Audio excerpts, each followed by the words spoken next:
जय जय श्री राम। आप सभी का जीवन मंगलमय हो।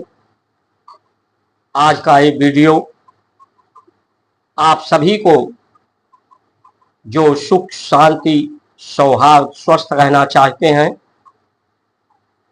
उन्हें जरूर देखना चाहिए। जो भारत की संस्कार संस्कृति सनातन धर्म को बचाना चाहते हैं, इसकी रक्षा करना चाहते हैं, इसकी रक्षा करने से ही सबकी रक्षा होगी, ऐसी समझ है जिन लोगों की। ऐसे लोग, ऐसे महान भाव, श्रद्धालु, श्रेष्ठ जन, दिव्य जन इस वीडियो को अधिक से अधिक subscribe, like, share, follow, comment करके अधिक से अधिक लोगों तक पहुंचाकर इस विचार क्रांति, क्योंकि अब जो भी होगा विचार क्रांति के माध्यम से ही परिवर्तन होगा। ये जो विपत्ति दिखाई पड़ रही है मजहबी लोगों के द्वारा, मजहब के द्वारा, जो कहते हैं मजहब नहीं सिखाता आपस में बैर रखना, आपस में बैर रखना नहीं चाहते, तो कश्मीर में 3.5 लाख हिंदुओं की भगाया गया, उनके मान सम्मान को रौंदा गया। तो ये मजहब वाले लोग जो नफरत नहीं सिखाता बैर, वो कहाँ चले गए थे? ये मजहब के खिलाफ कुछ भी नहीं सुन सकते। बांग्लादेश में सुप्रीम कोर्ट को, सरकार को घेर लिया, वहां की ना कानून व्यवस्था काम आई, ना सरकारें काम आई, ना पुलिस, ना सेना वहां की शांति व्यवस्था स्थापित करने में। वहां हिंदुओं की दुर्दशा, मंदिरों की दुर्दशा, पाकिस्तान की भी यही स्थिति। अभी हाल ही में सुप्रीम कोर्ट तक घेर लिया इन लोगों ने। ब्रिटेन में, फ्रांस में, जहां देखे वहां इन्हीं मजहबी लोगों के द्वारा उत्पात मचाया जाता है, बैर स्थापित किया जाता है, क्योंकि ये मजहब जो कौमी शिक्षा लेते हैं, इनकी शिक्षा की व्यवस्था इनके मजहब को प्रोत्साहन मिल रहा है। अंग्रेजों की बात हम करते हैं। जब अंग्रेजों की व्यवस्थाओं से आपत्ति हुई थी, आपत्ति के स्वरूप में ही ये देश अमर बलिदानियों के बलिदान करने से आजाद हुआ था।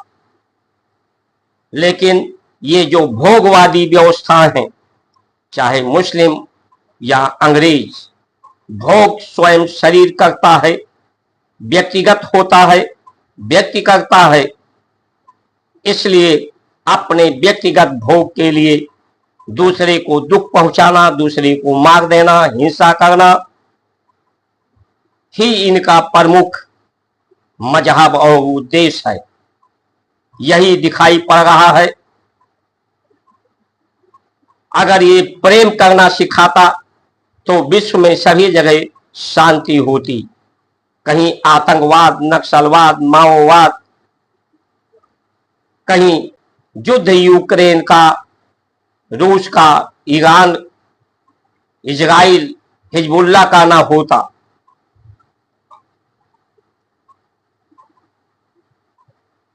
और भारत की संस्कार संस्कृति सनातन धर्म की बात करने वाले हमारे सनातन हिंदू को आज इनसे आपत्ति नहीं है, इनकी व्यवस्थाओं से आपत्ति नहीं है, इनसे आपत्ति है।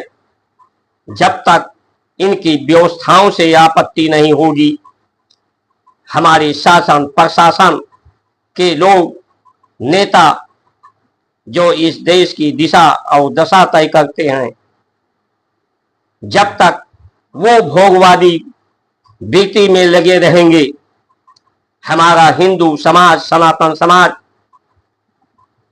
सनातन को नहीं समझ पाएगा, क्योंकि जब तक भोग में लगे रहेंगे, भोग तो दुख का कारण है, विपत्ति का कारण है, तब तक ये विपत्ति दूर नहीं होगी। चाहे वो बीमारी का हो, चाहे प्राकृतिक हो, चाहे बेरोजगारी का हो, चाहे महंगाई का हो, चाहे बढ़ती हुई आबादी का हो, चाहे रेप की घटनाओं का हो, चाहे जात पंथ मजहब के नाम पर हिंसा की बात हो।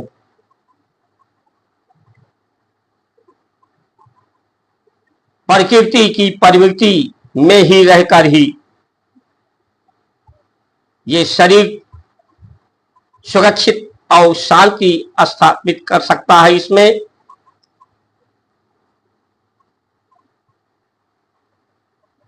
आय और आयु किसी के बस में नहीं है कि आय बढ़ा लें, आयु को बढ़ा लें। ये आधारित है प्रकृति पर, मनुष्य के चित्त वृत्ति पर, बुद्धि के आसक्ति पर। इन तीन गुणों से जब अतीत, इन गुणों से में जब निवृत्ति हो जाती है, इनसे छुटकारा मिल जाता है, तो गुणातीत कहते हैं। उससे दुख का समाधान हमारे ऋषियों ने की जो शिक्षा दीक्षा गुरुकुल के माध्यम से निस्वार्थ सबको मिलता था, वो इसी पर आधारित था। मनुष्य के चित्त वृत्ति पर, बुद्धि के आसक्ति पर, प्रकृति के प्रवृत्ति पर, इसी को समझने, जानने, अनुभव के द्वारा, क्योंकि किसी को बातों से नहीं समझाया जा सकता जब तक उन्हें चरित्र करके, चरित्रार्थ करके अनुभव न कराया जा सके, स्वयं अनुभव न किया जा सके। ये शरीर स्वयं उस परमात्मा को, जो शांति रूपाय है,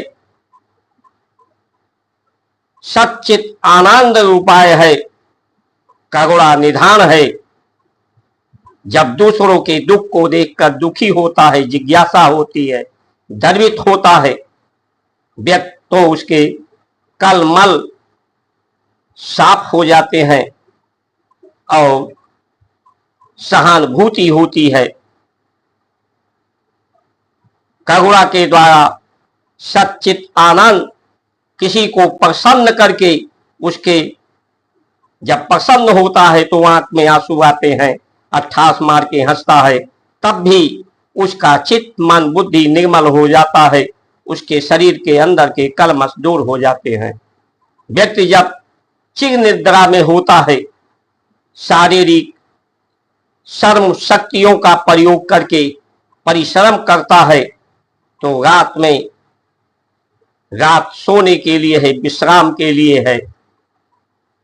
जो प्रकृति की जो अवस्थाएं हैं, दिन का काम करने के लिए है, कर्म के लिए है, भोजन करने के लिए है। रात में जब चिर निद्रा होती है तो व्यक्ति शब्द शून्य हो जाता है, शरीर चित्त मन बुद्धि सब विश्राम में चले जाते हैं।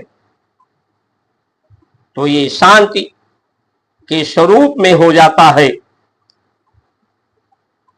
व्यक्ति की जब मृत्यु होनी होती है तो भी अवाच जाता है, शब्द शून्य हो जाता है। शब्द की शून्यता, विचारों की शून्यता, बुद्धि की आसक्ति, प्रकृति की प्रवृत्ति से जब निवृत्ति होती है, तभी सत्य का, आनंद का पूर्ण मोक्ष होता है। लेकिन मृत्यु के समय व्यक्ति के पास समय नहीं रहता है अपने जीवन को सुधारने के लिए, संभालने के लिए।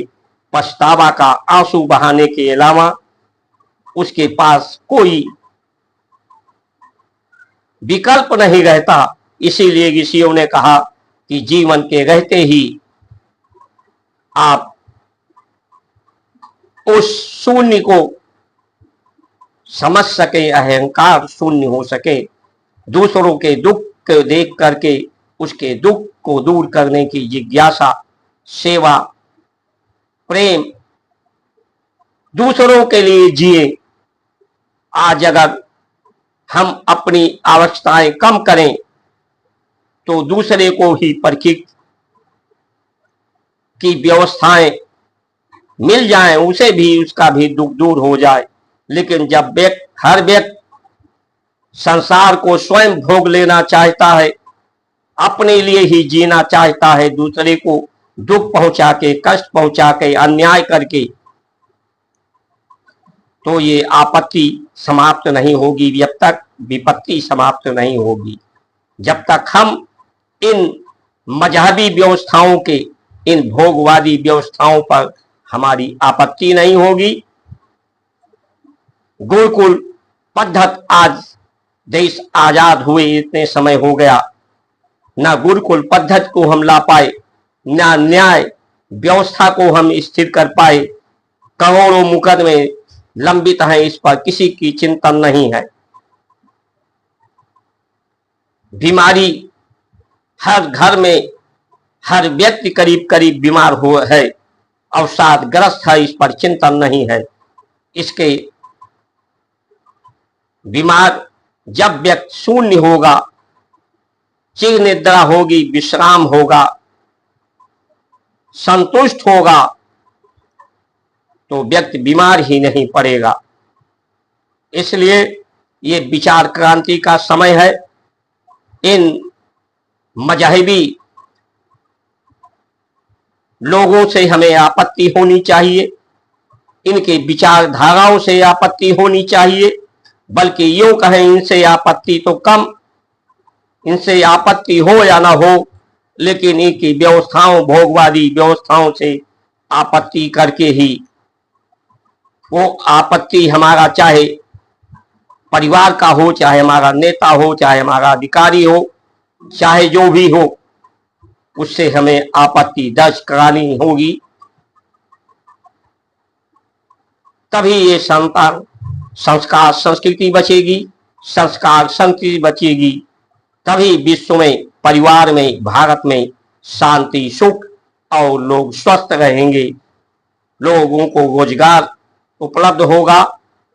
अपने जात कर्म के अनुसार जैसे पहले व्यवस्था थी, प्राकृतिक खेती से, प्राकृतिक चिकित्सा से लोग स्वस्थ होंगे।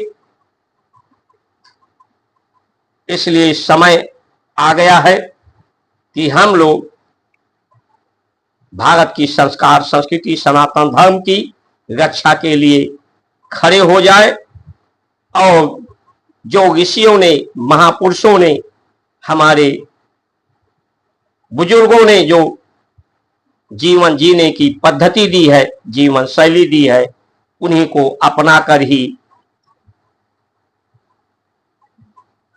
हर व्यक्ति सुखी हो सकता है, शांति को प्राप्त कर सकता है, विश्व में शांति हो सकती है, देश में, राष्ट्र में शांति की स्थापना हो सकती है। इन्हीं वचनों के साथ आप सभी का सुमंगल कामना करते हुए जय श्री राम।